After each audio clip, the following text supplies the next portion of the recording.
যেটা প্রয়োজন সেগুলো আমরা আমাদের পক্ষ থেকেও করার চেষ্টা করেছি। তো আপনারা জানেন গুরুতর আহত যাদের দায়িত্ব রাষ্ট্র গ্রহণ করেছিল, এগুলোর বাইরেও বিচ্ছিন্নভাবে প্রায় 30,000 মানুষ এখানে আহত হয়েছে।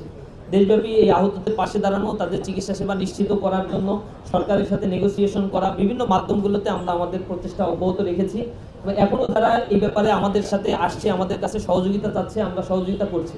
বেতন বন্ধ করার ক্ষেত্রে সরকার প্রথমেই হাত দিয়েছে যে জায়গাগুলোতে তাদের ইন্টারেস্ট নাই, অথবা যে জায়গাগুলোতে তারা বিমাতা সুলভ আচরণ করতে চায় সেগুলোকে আগে টার্গেট করেছে।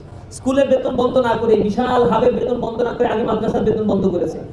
আগে জুলাইয়ের বেতন বন্ধ করার আগে তো সংসদ সদস্যদের বেতন বন্ধ করার দরকার ছিল, এমপি মন্ত্রীদের সুযোগ সুবিধা বন্ধ করার দরকার ছিল। ওইটা না করে প্রান্তিক এলাকার এই কয়েক কোটি টাকা বন্ধ করে দিয়ে তারা কি বার্তা আসলে দিতে চায়? এটা খুব বেশি ভালো কিছু বয়ে নিয়ে আসবে না।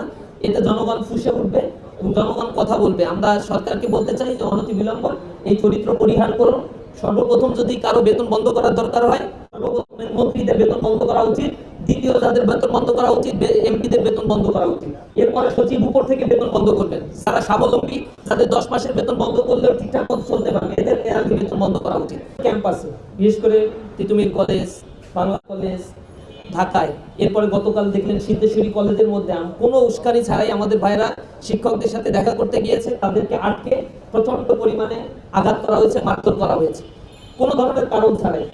আমরা পরবর্তীতে এর ব্যাপারে বিক্ষোভ মিছিল করেছি, প্রতিবাদ জানিয়েছি, আমরা সংঘর্ষ এড়ানোর চেষ্টা করছি।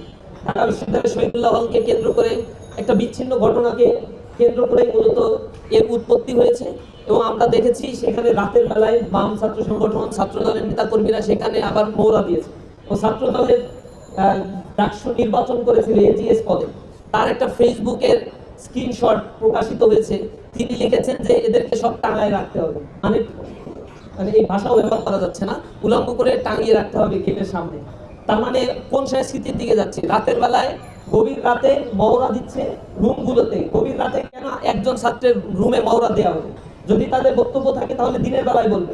রাতের বেলায় গভীর অন্ধকারে কারো রুমে যাওয়া, তাকে প্রহার করার উদ্দেশ্যে দলবল নিয়ে যাওয়া, থ্রেড দেয়া, মোটরসাইকেল নিয়ে মহড়া দেয়া, এই সংস্কৃতি তো আমরা দেখেছি। আপনার ফাহাদকে হত্যার পূর্বে এই ঘটনাগুলো ছাত্রলীগ ঘটিয়েছিল, সে একই চরিত্র তাদের মধ্যেও আমরা দেখতে পাচ্ছি। এর মাধ্যমে ক্যাম্পাসগুলোর কার্যত নিয়ন্ত্রণ তারা নিতে চায়। যেহেতু এখন বাংলাদেশের কোথাও গণরুম গেস্ট রুম আর চলে না, বাংলাদেশের শিক্ষার্থীরা ফার্স্ট ইয়ারে আসলে স্বাধীনভাবে ক্যাম্পাসে চলাফেরা করতে পারছে, তারা কোনো দলীয় এজেন্ডা বাস্তবায়ন করতে হচ্ছে না, নেতার পিছনে ছুটতে হচ্ছে না, রাজনীতিতে জোরপূর্বক অংশগ্রহণ করানো হচ্ছে না। এই জিনিসগুলো তাদের রাজনীতিকে স্থবির করে দিচ্ছে। এই জায়গা থেকে দখলদারিত্বের পুনরায় রাজনীতি ফেরত আনার জন্য তারা আবার এই কালচারকে ফেরত আনার অপচেষ্টায় নিহিত রয়েছে। ছোটোখাটো কোনো এজেন্ডা হলেও তারা সেইগুলোকে বড় করে এবং এইটাকে কেন্দ্র করে একটা মব ক্রিয়েটের জন্য তারা চেষ্টা করছে। আমরা মনে করি তাদের এই হীন চক্রান্তগুলো তারা সফল হতে পারবে না ইনশাআল্লাহ। ছাত্ররা ঐক্যবদ্ধ আছে এবং আমরা এই প্রজন্ম সচেতন আছি ইনশাআল্লাহ। সুন্দর আধিপত্য বিস্তার, মাদক কারবার ও অন্যান্য অপরাধমূলক কর্মকাণ্ডের মাধ্যমে ক্যাম্পাসগুলোকে আবারও অস্থিতিশীল করে তোলা হচ্ছে।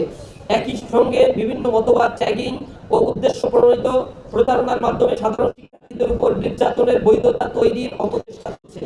সারা দেশের শিক্ষা প্রতিষ্ঠান ও গুরুত্বপূর্ণ পাবলিক প্লেসে জুলাইয়ের অঙ্গীকার, ইনসাফের বাংলাদেশ বেনির্মাণ শীর্ষক আলোকচিত্র, ডকুমেন্টারি প্রদর্শন এবং সাংস্কৃতিক সন্ধ্যার আয়োজন।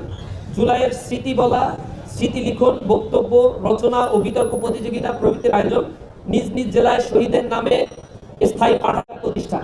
জুলাই শহীদ স্মৃতি ক্রীড়া প্রতিযোগিতার আয়োজন। শহীদের কবর জিয়ারত, শহীদ পরিবার ও আহতদের সঙ্গে সাক্ষাৎকার এবং মত বিনিময় ও জুলাই দেশব্যাপী জুলাই গ্রাফিতি অঙ্কন। ইকোস অফ জুলাই শিরোনামে 36 দিনব্যাপী অনলাইন ক্যাম্পেইন পরিচালনা করা। প্রিয় সাংবাদিক বন্ধুগণ, আমরা যখন জুলাইয়ের দিকে তাকাই তখন আমাদের চোখে ভেসে ওঠে আবু সাইদ, মুগ্ধ, যাদের বুক পেতে দিয়ে তাদের এই বীরত্ব, মুগ্ধ সেই পানি লাগবে পানি বলে ছুটে চলা মানবিক আহ্বান এবং 24-এর হাজারো শহীদের আত্মত্যাগ। তাদের আত্মত্যাগ আমাদের শিখিয়েছে ভয়ের সংস্কৃতি থেকে অন্যায়ের বিরুদ্ধে মাথা উঁচু করে দাঁড়াতে। মনে করিয়ে দিয়েছে এই দেশের প্রকৃত মালিক কোনো স্বৈরাচার শাসক নয়, বরং এদেশের মালিক এদেশের জনগণ।